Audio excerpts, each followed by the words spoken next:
আসসালামু আলাইকুম রাহমাতুল্লাহ। আজকের ভিডিওতে আমরা কথা বলবো যে মাস্টার্স প্রাইভেট প্রোগ্রামের ভর্তি কবে শুরু হবে।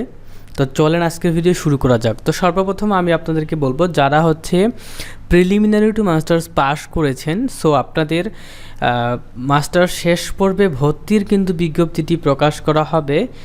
আজকে কত তারিখ? আজকে মূলত কত তারিখ আমরা একটু দেখে নিই। তো আজকে 20 এপ্রিল 2024 তারিখ। তো 20 এপ্রিল 2024 তারিখ আজকে শনিবার। তো শুক্র শনিবার তো জাতীয় বিশ্ববিদ্যালয়ে সকল কার্যক্রম বন্ধ থাকে। তো আমরা আশা করতেছি নেক্সট সপ্তাহে অর্থাৎ কালকে রবিবার, সোম, মঙ্গল, বুধ, বৃহস্পতি, এই যে দেখতে পাচ্ছেন রবি, সোম, মঙ্গল, বুধ, বৃহস্পতি 5 দিনের মধ্যে ইনশাআল্লাহ আপনাদের কিন্তু 2024 সালের মাস্টার্স প্রাইভেট শেষ পর্বে ভর্তির যে বিজ্ঞপ্তিটি সেটাই কিন্তু প্রকাশ করা হবে ইনশাআল্লাহ।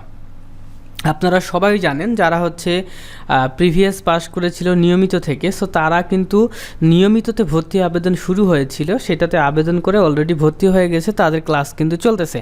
সো আপনাদেরটাও আশা করা যায় এই রবিবার থেকে বৃহস্পতিবারের মধ্যে ইনশাআল্লাহ সার্কুলার প্রকাশ করবে জাতীয় বিশ্ববিদ্যালয় মাস্টার্স শেষ পর্ব প্রাইভেট প্রোগ্রামে ভর্তির বা রেজিস্ট্রেশনের যে বিজ্ঞপ্তিটি এটা প্রকাশ করবে। তো আমরা এর আগের বছরের এই যে সার্কুলারটি ওপেন করে জাস্ট আপনাদেরকে একটু বুঝাই দিব যে কারা কারা আবেদন করতে পারবে, কী ব্যাপার।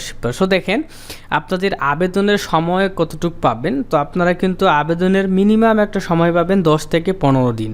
ওকে, তো 10 থেকে 15 দিনের মধ্যেই আপনাকে আবেদন করতে হবে। আর এইটা যেহেতু মাস্টার্স প্রাইভেট, তো সেই ক্ষেত্রে যে আগে আবেদন করবে তার কিন্তু আগে চান্স হয়ে যাবে, ঠিক আছে। সো চেষ্টা করবেন আবেদনটি যেই দিন শুরু হবে আমরা কিন্তু অবশ্যই ভিডিওর মাধ্যমে জানাই দিব।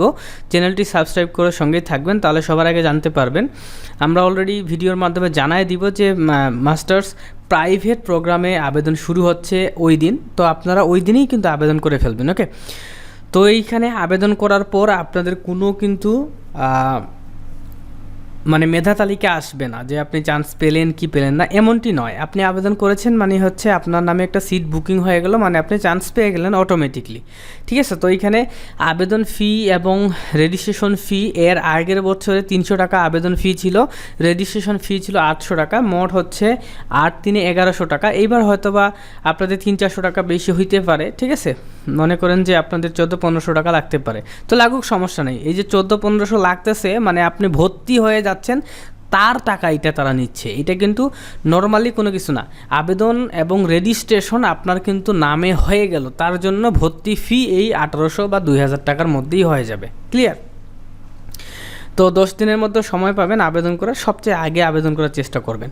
সো দেখেন কারা কারা আবেদন করতে পারবে, অর্থাৎ যারা জাতীয় বিশ্ববিদ্যালয়ের অধীনে 2017 সাল এবং তার পরবর্তী সালসমূহে যারা অনার্স পাস করেছে, ঠিক আছে, এবং 2.25 সিজিপিএ মিনিমাম পেয়েছে, তারা কিন্তু আবেদন করতে পারবে, ক্লিয়ার।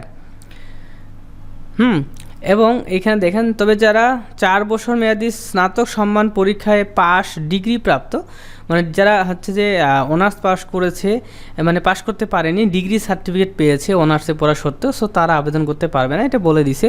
এবং যারা প্রিলিমিনারি টু মাস্টার্স 2017 থেকে মনে করেন যে উপরে যত উপরেই হোক পাস করেছে, সো তারা কিন্তু আবেদন করতে পারবে। অর্থাৎ আমি নিজে 2019 সালের প্রিলিমিনারি টু মাস্টার্স একজন পরীক্ষার্থী এবং আমি পাশ করে বসে আছি। কবে মাস্টার্সের প্রাইভেট প্রোগ্রামের সার্কুলারটি দিবে এবং টুক করে ভর্তি হয়ে যাব, ঠিক আছে। সো আমরাও পারবো।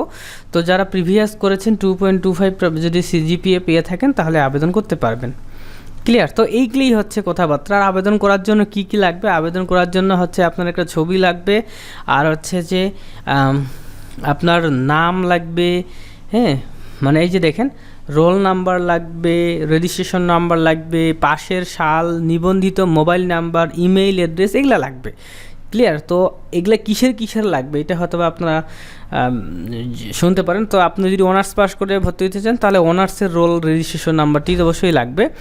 আর যদি আপনি প্রিভিয়াস পাস করে ভর্তি হতে চান তো সেই ক্ষেত্রে আপনি ডিগ্রি পাস করেছিলেন, সেই degree role registration number, passing ইয়ার এগুলো লাগবে। এবং আপনি যে প্রিভিয়াস পাস করেছেন সেটা রোল রেজিস্ট্রেশন নাম্বার, পাসিং ইয়ার এগুলো কিন্তু অবশ্যই লাগবে। আর অবশ্যই একটি হচ্ছে যে অঙ্গীকারনামা আপনাদেরকে কিন্তু পূরণ করতে হবে। তো যাই হোক, যখন আবেদন শুরু হবে আমরা এগুলো সকল কিছু আপনাকে শিখাই দিব, আপনি মোবাইলের মাধ্যমে আবেদন করতে পারবেন, টেনশন নেই।